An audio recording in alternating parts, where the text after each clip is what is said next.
பொள்ளாச்சி ஜெயராம ஐயாவுக்கு பயங்கர காண்டு. இன்னும் 100 நாள் இருக்கு. உங்க எல்லாரையும் பிடிச்செடுத்து அப்படியே உள்ள வச்சு பொம்மை மாதிரி உட்கார வைக்கல, நான் பொள்ளாச்சி ஜெயராம இல்ல அப்படின்னு வீரவசனம் பேசுற அளவுக்கு இருக்கு அவர் கோபம். இந்த திமுக ஆட்சிக்கு கவுண்ட் டவுன் இன்று முதல் தொடங்கி விட்டது. இன்னும் 100 நாட்கள் தான் இந்த ஆட்சி. அதற்கு பிறகு தமிழக மக்களால் ஒட்டுமொத்தமாக தூக்கி எறியப்பட்டு பல்லாயிரம் அடி குழி தோண்டி இந்த ஆட்சியும் இந்த திமுக கட்சியையும் புதைக்கி இருக்கிறார்கள்.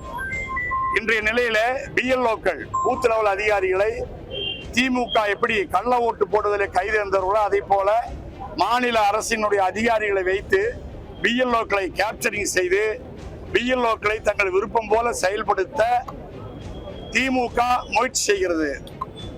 ஒரு பக்கம் எஸ்ஐஆர் ஆகாது என்று சொல்லுகிற திமுக, மறுபக்கம் அந்தந்த பகுதியில் உயர்மட்ட அதிகாரிகளை வைத்து பிஎல்ஓக்களை தங்கள் வசப்படுத்தி மீண்டும் ஒரு கள்ள வாக்காளர் பட்டியலை தயார் செய்து திருட்டோட்டு போடுவதில் கைதேர்ந்த திமுக அதற்கு தயாராகிறது. நிச்சயமாக அண்ணா திமுக கூட்டணி, பாரதிய ஜனதா கட்சி மற்றும் எங்களுடைய கூட்டணி கட்சிகள் அதற்கு அனுமதிக்க மாட்டோம்.